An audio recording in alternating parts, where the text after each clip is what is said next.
Going to go now to my colleague Lulama Matya, who's on the ground for us in Cape Town ahead of that SONA. Thanks very much, Lulama, for joining us. Who do you have with you right now?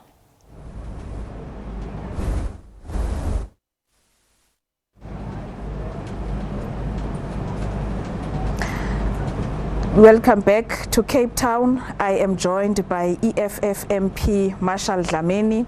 He's also the Secretary General of the party. Mr. Dlamini, what are your expectations of the SONA this evening? Afternoon to you and afternoon to the viewers at home. Look, there's not much we can expect from Cyril. We have said it when he started to be a president, that in all his life, his ambition was to be a president. But he didn't know what to do with the presidency. There's no new ideas.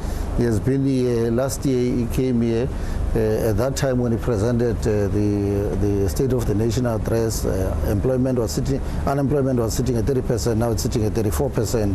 The economy is not growing from the manufacturing sector, the agricultural sector, the mining sector. They're not contributing to the GDP.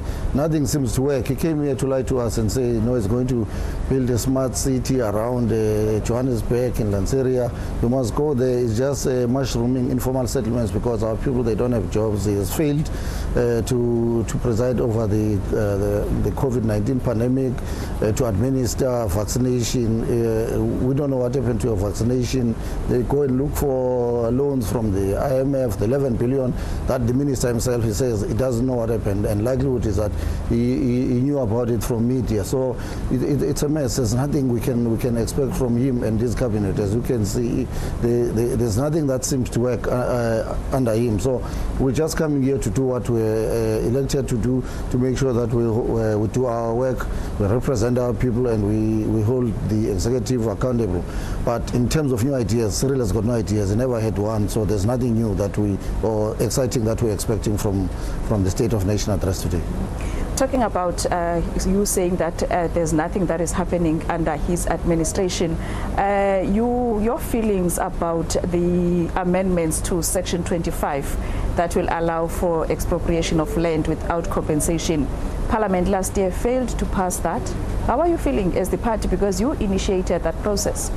Look, we initiated the process, public consultations were done, and our people in their numbers all over the 9 provinces and regions, they all said they agree with the policy of the EFF of expropriating land without compensation. But we knew that the ANC does not represent the majority of our people. It represents those that continue to control this country, the economy of this country, those that put money in their pockets. As you know, that majority of our people, they remain unemployed. They don't participate in the economy, except few black ANC elites who are being bought by the monopoly industries running this country. We knew that they're going to turn against us on the last minute, and they did exactly that. So we're not shocked that this is the issue. But to our people is that they must know that the sooner we remove the ANC in power, the better for them to have a say and participate in the economy of this country. So what transpired in Parliament, we knew that we're dealing with an organization that is led by dishonest people. Between them,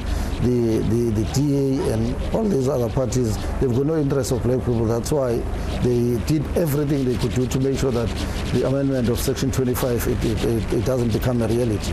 So we had to do what we had to do, but it's a message to our voters as well, and to people of South Africa, to say, if we have to be decisive, if we're going to achieve economic freedom in our lifetime, if we're going to get our land back, if we're going to get our economy back, it's time that all of us must stand up and make sure that we do vote out to those that are presiding on behalf of the monopoly that is running this country. What are you going to do going forward? Are you going to just abandon that process? No, we'll never abandon. It's a first policy of the EFF on the non-negotiable cardinal pillars, the 7th of them. So it's who the EFF is.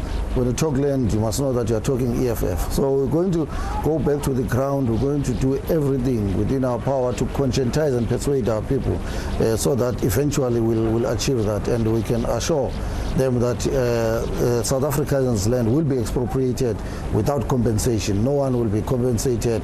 So it's a journey, and we've got the energy and the time to go and deal with it on the ground by speaking to our people and and making sure that we go for a decisive victory on the next elections, because as things stand now, we are a democratic state, and then we have to allow the processes of coming to parliament. That's when we amend laws.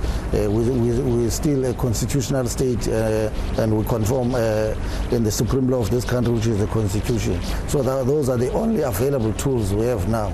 Other than that, if we took a decision that we're not going to conform to the constitution or accept that we're a democratic state, we'd have taken our land long time ago. But we're going to follow the process because we want a peaceful South Africa, ours is South Africa, to make sure that we've got a South Africa that is working, a South Africa that is progressive, a South Africa that all our people, they can benefit, not a few class that or a few race that is the one that is benefiting. The other people, they remain visitors and outsiders in their country of birth. Thank you very much, Mr. Dlamini. That was EFF MP, Mr. Marshall Dlamini. He's also the Secretary General of the party, talking to us about their way forward, considering that Parliament last year failed to pass the amendments of Section 25 of the Constitution that will allow for expropriation of land without compensation. With that, let me take it back to you at the studio.